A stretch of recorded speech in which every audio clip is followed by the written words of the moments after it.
An atomic number is simply the number of protons present inside the nucleus of an atom, whereas the atomic mass is the number of protons and neutrons present in the atomic nucleus. When we have to represent both these entities for an element, how do we write it? Is there a specific way? Yes. The chemical symbol of the element is written with the atomic number on the bottom left side in subscript. On the other hand, the atomic mass is written on the top left side in superscript. Something like this.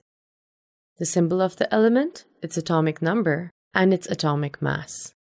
Let's look at carbon, for example. Yes, that's it. You have the atomic symbol, that is C, followed by the atomic number 6, and atomic mass 12 in their respective places. Now let's try another element like chlorine. Pause and give it a go. Does it look like this? Well done. One type of chlorine atom can be represented like this.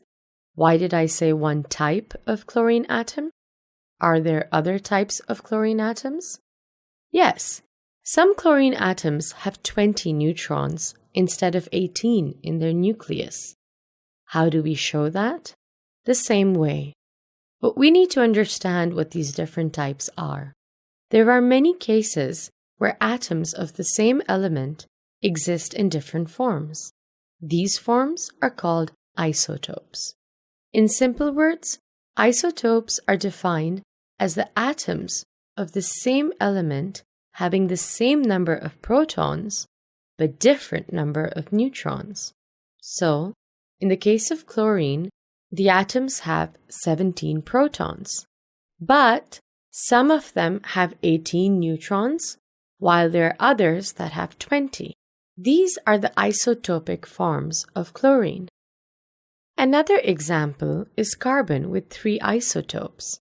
As we can see here, each isotope has 6 protons, but a different number of neutrons.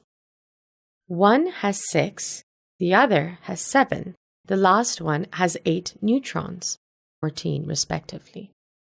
Now this was about the different forms of the same element.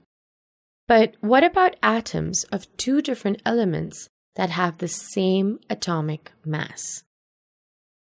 Let us understand this with an example.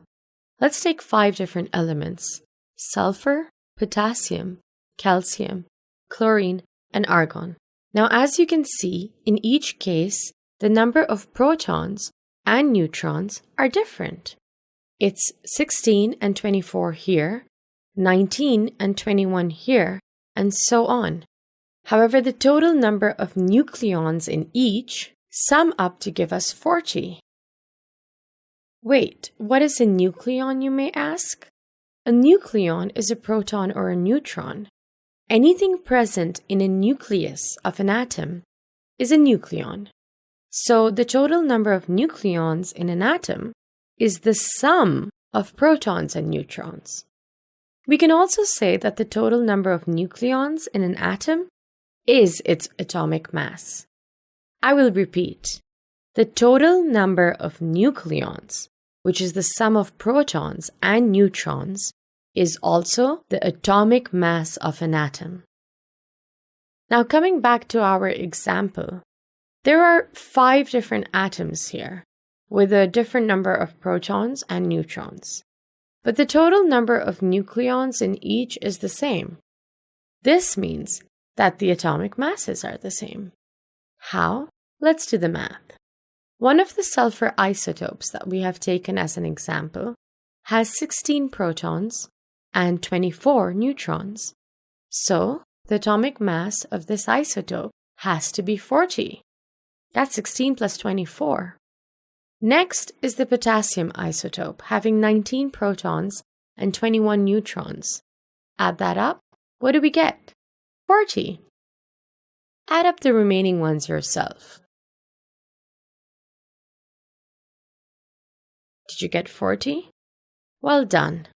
Such atoms, or rather isotopes of different elements, that end up having the same atomic mass are called isobars.